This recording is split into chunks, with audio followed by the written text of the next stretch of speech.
guys, Cory Procter. Welcome back to the Pro Capital Show. We got another episode of Wisdom and Wealth. I'm excited. I have Brian Carlson, who's one of our advisors here at Pro Capital. I wanted to highlight him and get his story and get some golden nuggets. And so, Brian, welcome.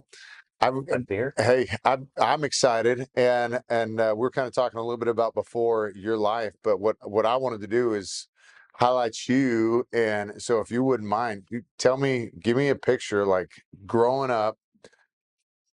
You're married, got a beautiful family, beautiful girls now, and where's everybody at? And give me a picture of your life right now. So right now, yes, married, beautiful wife, Mandy. We've been married. I was smart, so I got married in 2000. So when I'm asked how many years I've been married, we're in 2024, so I've been married 24 years this July. So it's easy to remember. Very easy to remember. So, and we're in July, so it'll be 24 years this month, the 15th. We have two daughters. Avery is our oldest, and she just turned 21, which is hard to believe, goes incredibly fast. And she recently transferred from Baylor to Texas, so she plays volleyball. Go Longhorns. Yeah. and so she's at Texas, and then our youngest, Kaylin, just graduated from Lovejoy High School, and she'll be also heading down to Austin, and her and her sister are excited about being roommates. So come on. Yeah. That's awesome. So that's our family, and we got 3 dogs rounding everything up. So I'm blessed. Basically blessed with, I'm still trying to figure out what I did right to get what I've received, because I haven't figured it out yet. So that's all right. Well, good. No, I like that. So, okay. So, all right, before this, so like what I appreciated about you when we kind of met, we got introduced through a friend, a mutual friend, and really a mentor to both of us. And what she saw in you, what I liked about you too, was your persistence, right? So like that had to have been a redeeming quality in your wife, at least. It might be the old Cody Johnson song where she could never turn away astray, something like that. Yeah. I'm still trying to figure out how, like, my girls remind me all the time that they haven't figured out how Daddy was able to get Mama to. So anyway, yeah, I don't know. That's awesome. Well, talk about that. So now coming in here, you share a little bit of your story. Obviously, I know some of your story now, and you had, so growing up, there was a little bit of a shakiness in the family, but coming up into like you being, like all you talk about is being with your girls, and what Avery's doing in volleyball and killing it, Gatorade Player of the Year, that's a big deal, getting that kind of recognition and prop, and like all you talk about is family, and which I appreciate that, because in our world where so much is taken over by money and the things of life, it's refreshing to find somebody who they want to do well, but they want to reinforce their family at the same time, and as their biggest deal. And so, like, if you wouldn't mind, share like what was your experience coming up a little bit, and then like how did this affect where you're at right now?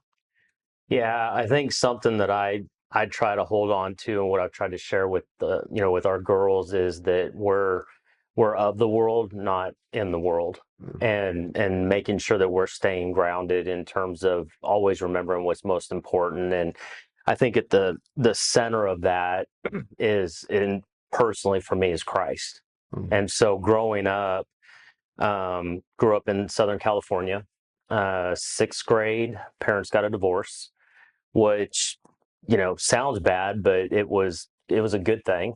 And didn't really have a father figure present, which is kind of hard, being a guy playing sports. My sport was baseball. And just, if I fast forward to that upbringing to where I am now, I jokingly always say that if I just did everything 180 degrees different of what I saw growing up, I'd be a very successful dad. And so, it meant a lot to me because I actually asked the girls last night to share with me, told them about the interview that you and I are going to be doing today. And I asked them, I said, hey, can you share with me, one or two things, hoping they would have an answer. Can you share one or two things that dad shared, has reinforced, with you, whether it's in life, in sports?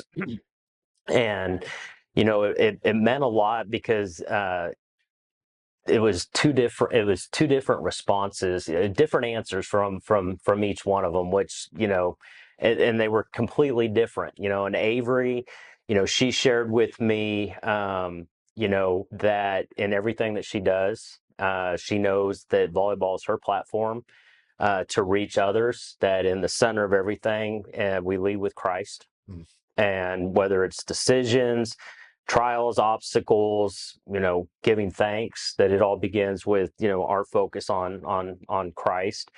Kaylin was a little more detailed, where she was breaking down. She too played volleyball through high school, and she shared with me that playing with the chip on the shoulder, whether you think you can or you can't, you're right. And so a lot of the mental makeup. So it just reinforced to me that what's so important was that my girls had a home life and an upbringing as difficult as mine was, that they wouldn't know what that was like. Mm. They wouldn't experience that. That they know that they're loved, that they're supported, and in particular, when I tell them I'm proud of them, being very specific. So not just, hey, I'm proud of you, Yeah. but being very specific about whether it's sports, school, life, something that they're doing.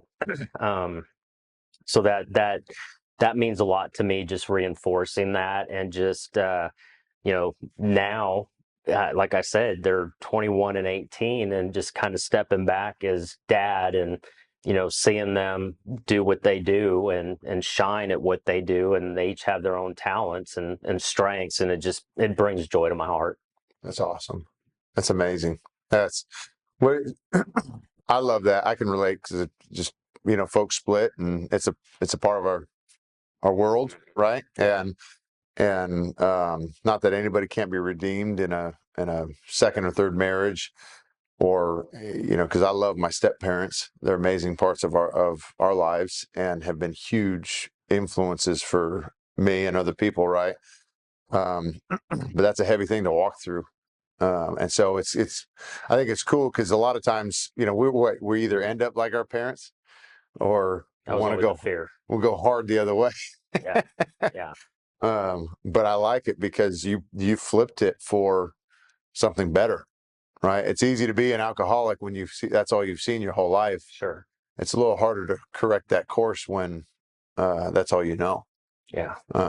But what an awesome thing for your girls. Well, and I think that also, a piece that plays into that is, who's in your life. And again, I feel, married a saint.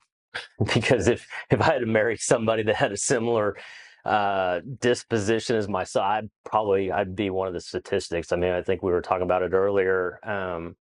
If we're right around 50% of marriages end up in divorce. Mm-hmm. And I knew growing up that was a fear of mine. Like I did not want that. And yet I also did not learn, growing up, how, the things that you should be learning from your mom and dad. Yeah. And so that's why I jokingly said, if I did everything 180 degrees different of what I saw growing up, I'd be a rock star husband and a rock star dad. But the truth of it is like, I look at those that I've been blessed to have in my life, role models, mentors, and I feel like at the top of that list, and it's funny, it's kind of a funny story, but it's my mother and father-in-law. Mm. And just seeing the love that they have for each other, how important family is. I mean, it was just when I started dating Mandy, I remember joking with her that I wasn't marrying her, I was marrying her family.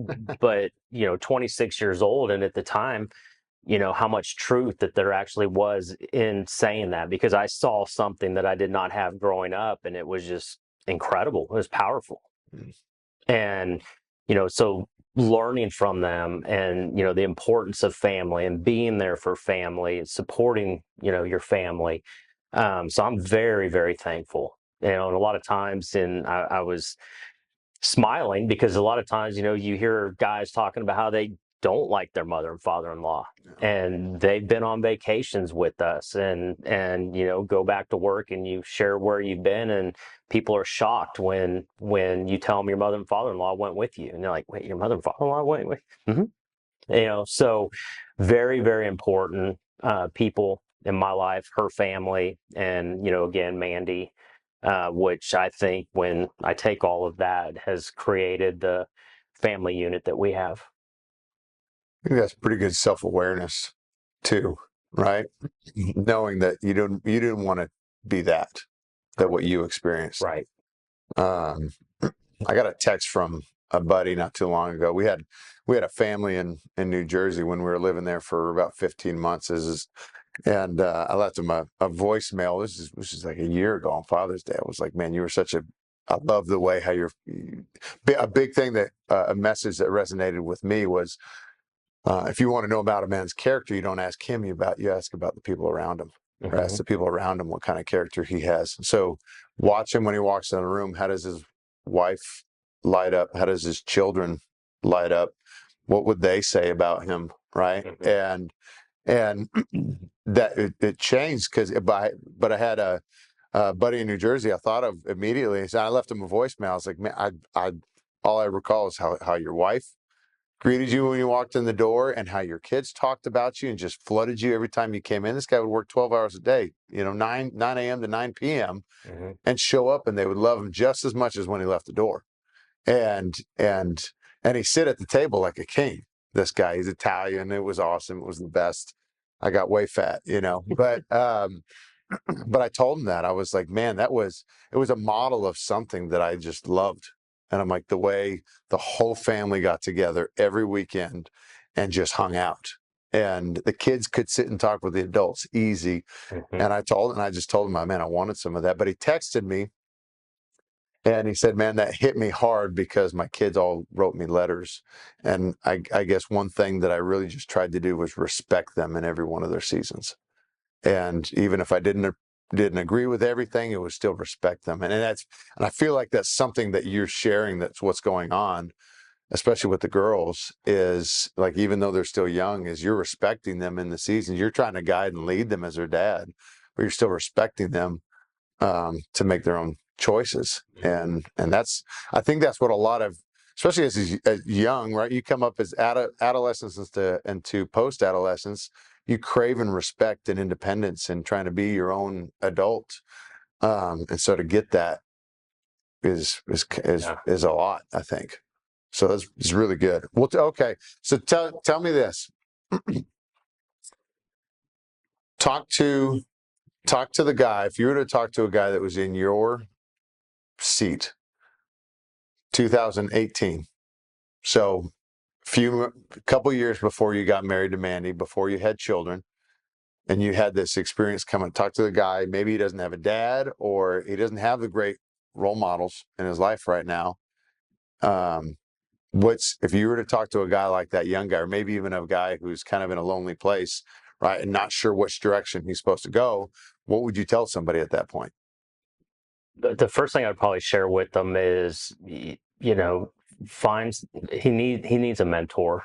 I think all young men, if whether we want to say they're lost or broken, that's where I feel like I was fortunate. So, a gentleman, Dave, we'll call him Dave, and Sue, his wife, were instrumental in my life. And so, going home from college, he was a business owner. And I just sit here and think back to, how important that was, where we just spoke yesterday, actually, on the phone, and we're hanging up, and I told him I love him. And that's big for me because I'm not a touchy-feely emotional guy. That's not how we were raised. I mean, you weren't hugged or kissed, and it's just it's foreign to me. My love language is more of doing things and serving others to show how much they mean to me.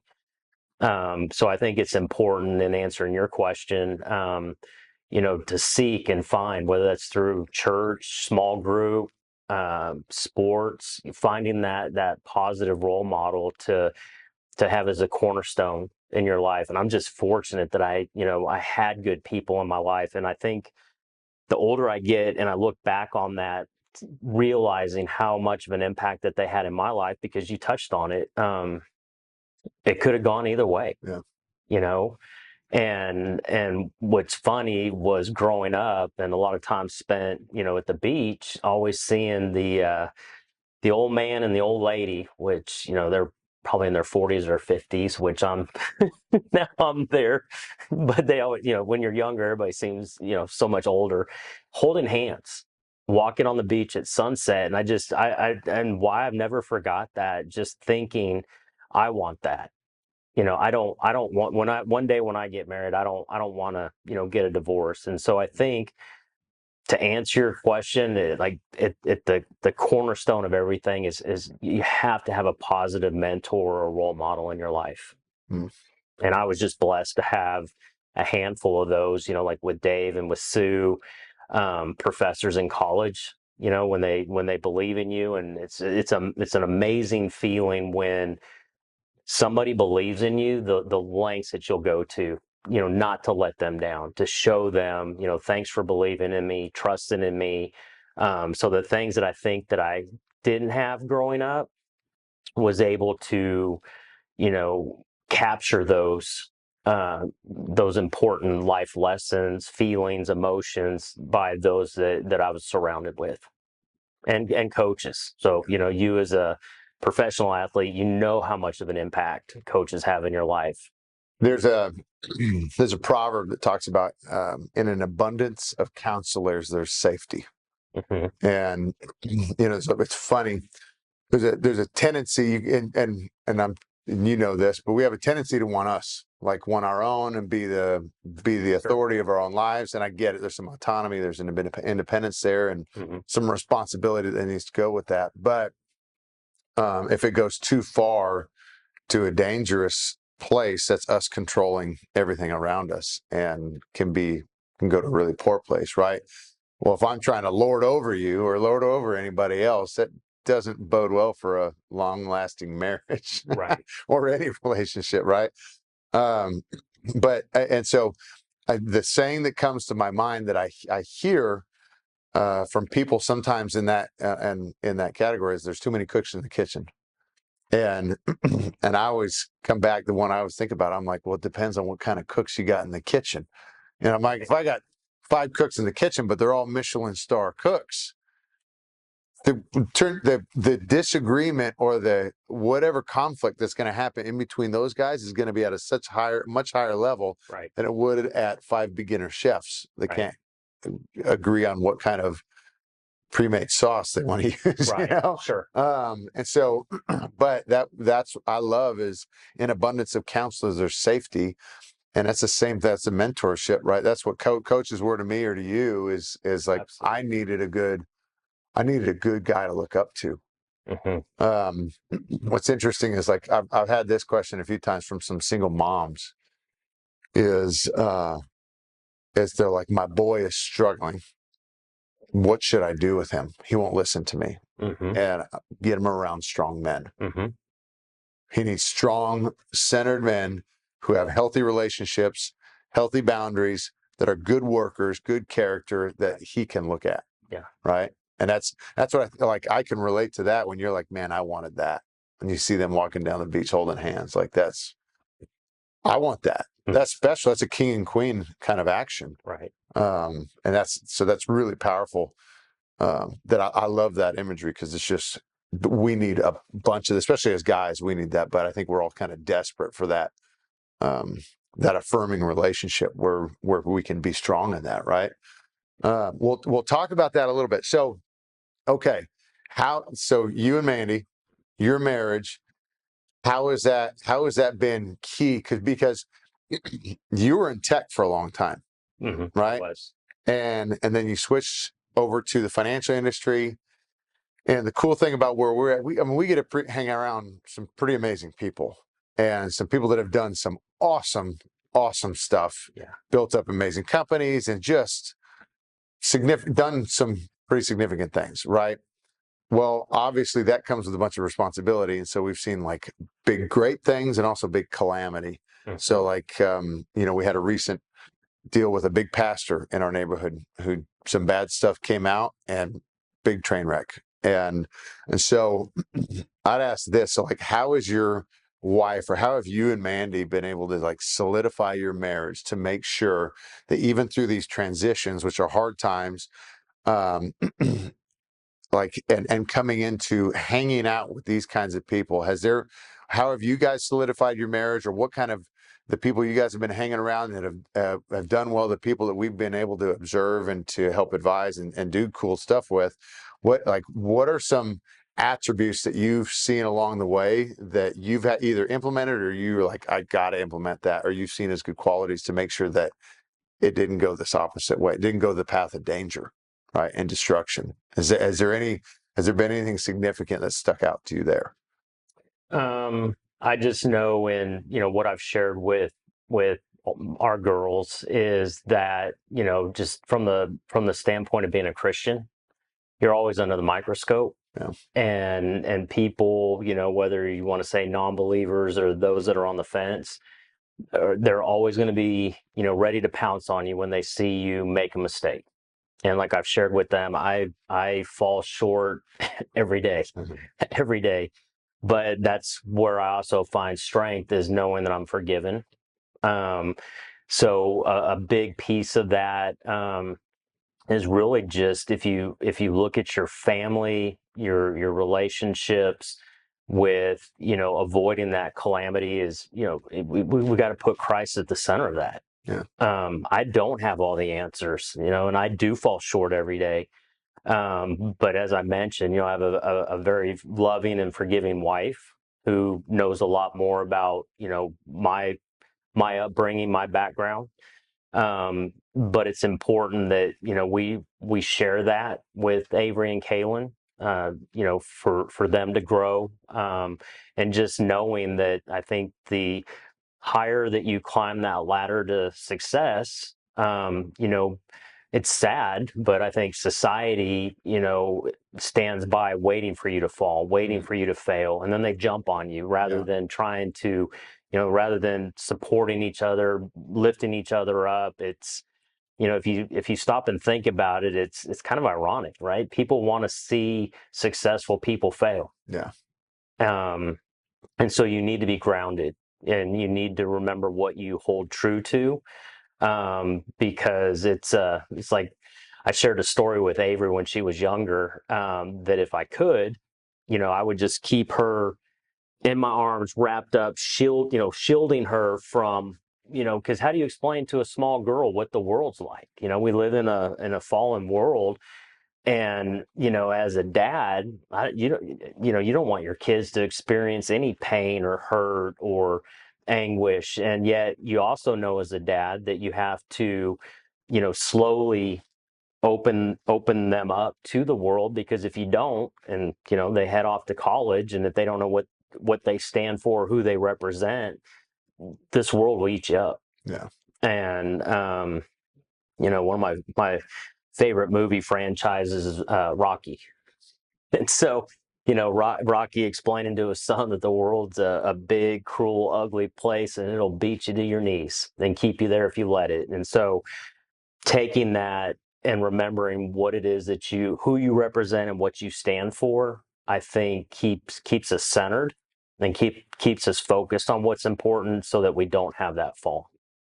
So that reminds me of church. We talk about character over charisma. Right? There's a lot of people, a lot of smooth talkers, a lot of good people that can do a lot of amazing, gifted things. And if they don't have the character to carry the charisma will destroy them every time. And I think that's one important thing that you're kind of sharing right now, especially building it, you guys are building into your girls, is the character first, right? Like, what are you? Like, sports is not going to be there always, Right. and Find you. or even at this age, boys are, boys are going to fail you. Like, I'm going to fail my wife at some point, and and this is why I like I like sharing with younger couples who are getting married is go through premarital counselor. I'm like an avid preacher of that. Is nobody prepares for winter.